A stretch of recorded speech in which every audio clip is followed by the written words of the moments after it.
Bienvenue dans Medit You, le podcast qui inspire et explore la méditation sans tabou. Salut, c'est Delphine, je suis la créatrice de ce podcast. Ensemble, on va parler méditation sans jargon et sans limitation. Si comme nous, tu es curieux, explorateur, que tu sois débutant ou que tu médites depuis 40 ans, tu es ici chez toi. À chaque épisode, j'interviewe des gens qui méditent comme toi et moi. Ils partagent avec nous leurs techniques, leurs astuces, leurs rituels, leurs inspirations et leurs explorations. Ça te dit ? Rejoins-nous sans tabou sur Medit You. Bonjour à tous, j'espère que vous allez tous très bien. Bienvenue dans ce nouvel épisode de Medit You. Alors on est dans le deuxième épisode de cette nouvelle série qui a comme particularité d'avoir comme principale interviewée moi-même. Et c'est donc Valérie qui, depuis hier, se prête au jeu de m'interviewer pour que je puisse vous raconter mon histoire avec la méditation. Donc l'épisode d'hier, Medit Story, est revenu sur ma relation à la méditation et comment j'avais commencé à méditer, qu'est-ce que ça m'apporte et plein de choses. Et aujourd'hui, on est dans l'expérience. On est dans l'expérience, tout à fait. On est dans l'épisode Médite Ouf, donc la méditation un petit peu en dehors des sentiers battus. Mais je vais sans tarder laisser la main et surtout le micro à Valérie pour ce nouvel épisode. Salut Valérie. Salut Delphine, comment ça va ? Très bien. Écoute, Bon, très je suis bien. contente de te retrouver aujourd'hui pour Oui. un épisode un peu décoiffant. Comme tu le disais tout à l'heure, Méditouf, ça va être dingue. Allez, j'attaque avec la première question. Tu es prête ? Bien Vas-y. installée dans ton siège ? Super. Oui. Allez, dis-nous quelle a été ton expérience de méditation la plus folle ou en dehors des sentiers battus ? Ah, Ouais. J'ai pas préparé les questions, je tiens à le dire, donc c'est en live. Il y en a plusieurs qui me viennent à l'esprit. Je vais en sélectionner deux pour pas faire un épisode de 45 minutes. dis-nous tout. Il y a, oui, en fait, il y a eu il y a eu trois, pardon. Il y a eu deux méditations qui ont changé quand même le cours des choses et puis qui m'ont surprise en fait, vraiment beaucoup. La première, c'est la première fois en fait que j'ai fait une méditation de Theta Healing. Waouh. Je vais expliquer un petit peu parce Oui. que c'est quand même une grande partie de mon métier aujourd'hui, puisque je suis aussi thérapeute en Theta Healing, qui est une technique psycho-énergétique pour traiter les blessures, les blocages. Voilà, je dis ça au passage pour expliquer un petit peu le contexte. Et en fait, le Theta Healing est basé sur le fait que le thérapeute, le praticien, se met lui-même par une petite méditation, en fait, met son cerveau en onde Theta, qui est aussi, par exemple, l'état dans lequel des hypnothérapeutes peuvent mettre leurs clients une fois qu'ils les induisent en hypnose. Et en fait, moi, j'ai rencontré le Theta Healing après l'hypnose. Alors, en tant que consultante, pour le coup, hein, c'était moi la cliente, on peut dire. J'en ai fait plusieurs séances et puis au bout de quelques séances, mon thérapeute m'a dit je pense que ce serait bien pour vous qui méditez pas mal d'essayer la méditation de Theta Healing. Et du coup, il y avait des choses sur YouTube. Et du coup, j'ai fait cette méditation. Et c'est une méditation comment dire, qui fait monter, qui met le cerveau en onde θ et qui fait monter en fait concrètement par différents niveaux au-dessus de soi et qui fait aussi, je sais pas comment on peut dire en français, mais qui fait s'expandre. C'est pas français, je pense pas. Mais on a l'impression qu'on s'expanse en fait. C'est-à-dire qu'au fur et à mesure, on ne fait plus qu'un avec la chaise sous laquelle vous êtes, la pièce dans laquelle vous êtes, la ville dans laquelle vous êtes, la région. Et au fur et à mesure, comme ça, on est connecté de plus en plus à tout un tas de choses autour de soi et au final, on ne fait plus, on a ce sentiment de ne faire plus qu'un qu'avec l'univers et d'être aussi très haut dans le ciel, dans la galaxie.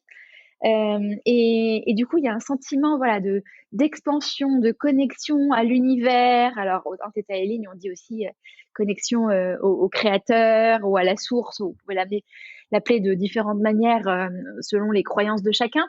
Mais il y a vraiment cette reconnexion voilà, avec l'univers, la source de la vie et avec cet amour inconditionnel qui émane de ça. Et du coup, bah, la première fois qu'on se connecte, enfin, pour moi, c'est assez bluffant, quoi. Et ça a tout changé dans ma pratique de la méditation et ça a changé beaucoup de choses dans ma vie puisque j'en ai fait un Mmh. métier derrière aussi. Et surtout, maintenant, je ne fais plus de méditation sans en fait me connecter en ondes theta par cette petite méditation que je viens de décrire dans les très grandes lignes. Hein. Je voulais pas. Ouais. Voilà. Donc ça, c'était une expérience. Donc ça, c'était ta première expérience, Ouais, en dehors voilà. des sentiers battus de la méditation, et quelle est la deuxième à laquelle tu pensais tout à l'heure? Oui. La deuxième, ça a été une méditation que j'ai fait sur l'acropole. D'accord, C'est- d'accord. ouais. Bah, en fait, au début de l'été dernier, on était déjà pendant le confinement, en fait. Et donc, c'était au tout début de la réouverture du tourisme en Grèce. Et j'étais l'une des premières, parce que j'adore la Grèce. Et donc, je suis montée à l'acropole et on était même pas 10 personnes sur le site de l'acropole à tout casser. Mmh. Donc en fait, il y avait vraiment, il régnait on n'entendait même pas la ville et tout ça. Et du coup, je me suis mis dans un petit coin que j'aime bien. C'est derrière les Recteillon, pour ceux qui connaissent, bref. Et sur mon petit banc de marbre, je sais pas, j'ai eu envie et je me suis assise et je me suis mis un petit peu en méditation. Mmh. Et là, j'ai vraiment senti, comment dire, j'ai vraiment senti toute la force, la mémoire de ce lieu, la magie autour du lieu. C'est assez difficile à décrire en fait, mais et j'ai vraiment été. C'est comme si l'acropole m'ouvrait un peu ses mémoires, on va dire, et me montrait, me faisait vivre et surtout ressentir tout, toute l'histoire, la sagesse qu'il y avait là, tout l'historique en fait, toute la culture qu'il peut y avoir en Grèce à ce moment-là. Et, euh, et m'a fait sentir avec cette familiarité qui m'a fait penser, alors pour ma part, je crois aux vies antérieures aussi, donc voilà, mais que je devais déjà être revenue dans d'autres vies avant ici, tellement Mmh. c'était familier. C'était vraiment Mmh. comme une reconnexion à la mémoire du lieu, en fait. Ouais. Donc ça n'arrive pas tous les jours.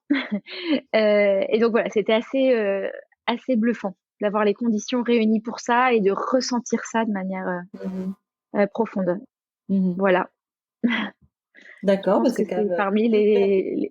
ouais, de belles méditations, oui, Oui, tout qui à partent fait. loin. Et pour revenir à ta méditation, de Theta Healing, Oui. qu'est-ce que tu en as dit quelques éléments, quelques mots tout à l'heure, Mhm. mais qu'est-ce que ça change pour toi? Quelle est la caractéristique de cette méditation par rapport à d'autres méditations? Comment on peut classer ou caractériser cette méditation de Theta Healing? Alors, c'est plus une manière de se connecter à soi-même et à l'univers qu'une méditation. C'est-à-dire que je le fais au début de ma grande méditation du matin. Je l'ai pas dit le premier jour parce que c'était un peu compliqué, mais là, voilà. C'est-à-dire que le premier truc que je fais, c'est que je fais cette rapide méditation qui me permet de me connecter, d'avoir ce sentiment de connexion à l'univers, au créateur, d'être dans cette énergie d'amour et déjà de m'en envoyer à moi-même. Ça, une fois qu'on est un peu habitué, c'est quelques secondes. Hein. Mmh. Et au début, on va dire que c'est 2-3 minutes, voilà. Mais et une fois que j'ai fait ça, c'est comme si je me branchais en fait à, voilà, à l'univers, à moi-même, et que je me mettais en condition en fait. Et une fois que je suis dans cet état-là, entre guillemets, que je suis bien branchée à moi-même, et ben, c'est là que je continue sur ma méditation, un peu plus traditionnelle, où c'est-à-dire où là, depuis cet état-là, je vais, nettoyer mes chakras, être dans la gratitude, me poser des questions sur ma vie et être à l'écoute de ma guidance intérieure, ou envoyer de l'amour, des prières sur des personnes proches qui en ont besoin. Voilà, faire d'autres choses. Ou, mais en fait, c'est vraiment j'ai vraiment cette image du fil électrique qu'on prend et qu'on branche. Voilà, c'est un mode de connexion en fait, Mmh. euh, qui, euh, qui permet qui assure une meilleure connexion, une meilleure stabilité du réseau, si je puis dire. Voilà, c'est vraiment ça que ça a changé.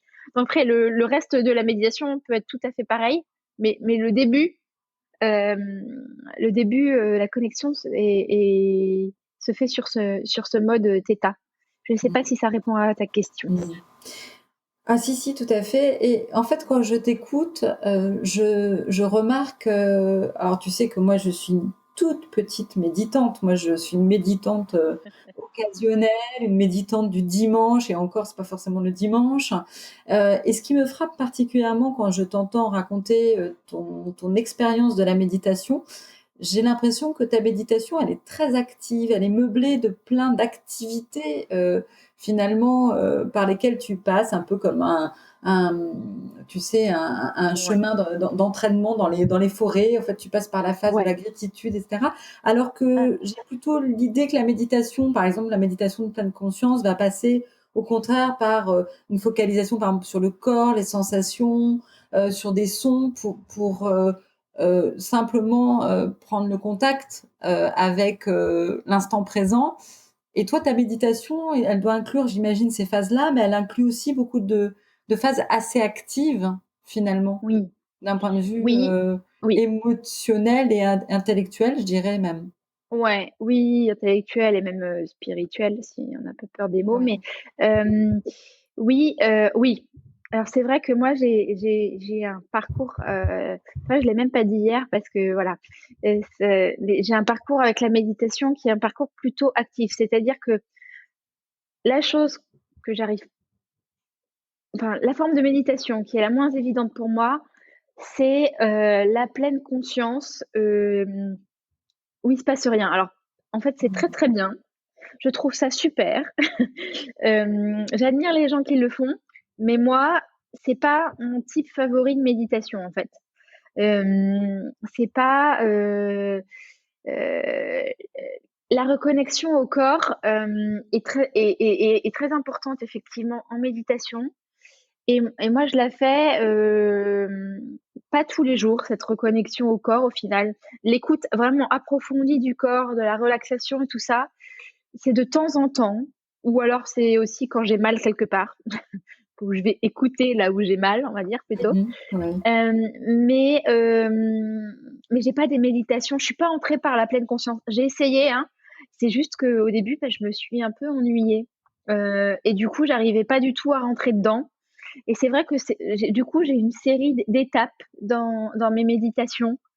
Après, il y a des moments aussi, souvent quand je suis au soleil, par exemple, c'était encore le cas ce matin, où je peux être un peu plus dans la contemplation. Mais du coup, je vais pas tant contempler mon rapport à mon propre corps, par exemple. Je vais plutôt rester dans la gratitude ou la compassion ou un sentiment, en fait, oui, ce sentiment de gratitude et Mmh. d'amour, d'expansion, en fait, de connexion au monde. C'est plus ça, moi, qui me nourrit et qui me parle et qui m'apaise peut-être que la pleine conscience telle que on la connaît traditionnellement, Mmh. Ouais. effectivement. Oui, oui, ça m'a Euh, frappée effectivement mm, et finalement, là, tu viens de raconter pas mal d'éléments de ton histoire avec la méditation dont tu n'avais pas parlé effectivement hier, comme, ta tentative d'aller vers la méditation de pleine conscience qui ne te convient pas. ouais. Est-ce que comment tu te vois, dans 10 ans pratiquer la méditation? Comment vois-tu les choses? Ouais. C'est une bonne question, c'est une question drôle, Je il crois faut qu'elle rire. vient de toi, cette question. Tu la poses Ouais, j'aime bien la habituellement à tes poser. invités, me semble-t-il. Ouais, j'aime bien la poser, j'aime bien la poser. Alors moi, je pense que j'ai pas mal d'imagination alors peut-être pas dans 10 ans, mais dans 20 ou 30 ans, je m'imagine bien méditer, même, tu vois, je sais pas, ils auront peut-être fait des progrès technologiquement parlant avec les hologrammes et du coup, je pourrais me transporter dans un lieu à l'autre bout du monde pour le temps de ma méditation matinale. Parce Mmh, que ça me dit bien. C'est un pas petit mal. peu retour vers le futur, mais moi, c'est tout ce qui est, comment dire, tout ce qui est technologique par rapport à la méditation, je trouve ça super intéressant. Ouais. J'ai une vision, pour moi, c'est pas du tout deux mondes séparés. C'est le monde de maintenant et le monde de demain. Et quand Mmh l'un peut aider l'autre, je trouve ça passionnant. Bon, c'est mon petit mh. côté geek aussi. Mais donc voilà, en lévitation dans un hologramme à l'autre bout du monde, très bien, ça me va bien. Écoute, c'est un très, très beau programme. Donc ça, tu me dis pour dans 20 ou 30 ans.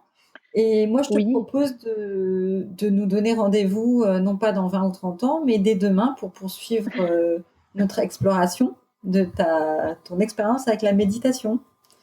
super, Je te avec souhaite plaisir. une Merci bonne beaucoup. journée. Et à demain, les amis. Au revoir. Salut.